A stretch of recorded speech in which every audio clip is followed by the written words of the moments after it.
রাত ঠিক 12টা। ছোট্ট পাহাড়ি স্টেশনটা তখন নিঃশব্দ। বাতাসে কুয়াশা, দূরে শেয়ালের ডাক। স্টেশনে দাঁড়িয়ে আছে মাত্র একজন মানুষ, অরুণ। শহর থেকে ফিরে আসতে দেরি হয়ে গেছে। এটাই আজকের শেষ ট্রেন। স্টেশন মাস্টার আগেই চলে গেছেন।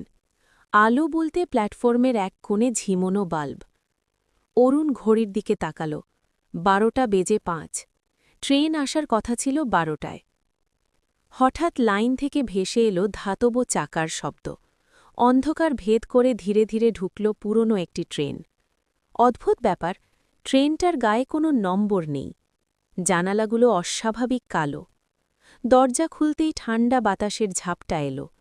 ভেতরে ঢুকে অরুণ দেখল পুরো কামরায় সে একাই যাত্রী। সিটগুলো পুরনো, কাঠের, যেন বহু বছর ছোঁয়া পড়েনি। ট্রেন ছাড়তেই অরুণের চোখে পড়ল সামনে বসে থাকা এক মহিলা। আগে সে খেয়াল করেনি। সাদা শাড়ি, লম্বা খোলা চুল, মুখটা জানালার দিকে ফেরানো। অরুণ সাহস করে বলল, আপনি কোথায় নামবেন? কোনো উত্তর নেই। আরও একটু জোরে ডাকতেই মহিলা ধীরে মুখ ফেরাল। অরুণের বুক কেঁপে উঠল। মুখটা ফ্যাকাশে, চোখ দুটো অস্বাভাবিক বড়, আর ঠোঁটে অদ্ভুত একটা হাসি। এই ট্রেনে যারা ওঠে, মৃদুস্বরে বলল মহিলা, তারা সবাই ফিরে যেতে পারে না। অরুণ উঠে দাঁড়াতে গিয়েই বুঝল তার পা নড়ছে না। কামরার আলো হঠাৎ নিভে গেল।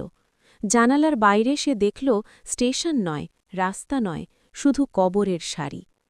হঠাৎ এক বিকট শব্দে আলো জ্বলে উঠল। মহিলা নেই, সিটটা ফাঁকা।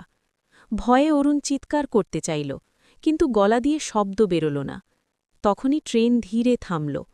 একটা পরিচিত স্টেশন, নিজের স্টেশন। দরজা খুলে অরুণ দৌড়ে নেমে পড়ল। ট্রেনটা সঙ্গে সঙ্গে অন্ধকারে মিলিয়ে গেল।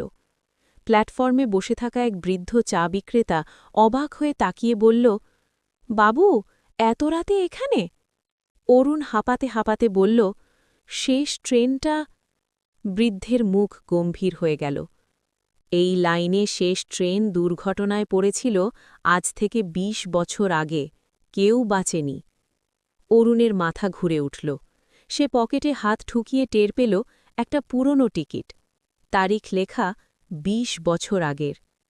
সেই রাতের পর থেকে অরুণ আর কখনো ট্রেনে ওঠে না।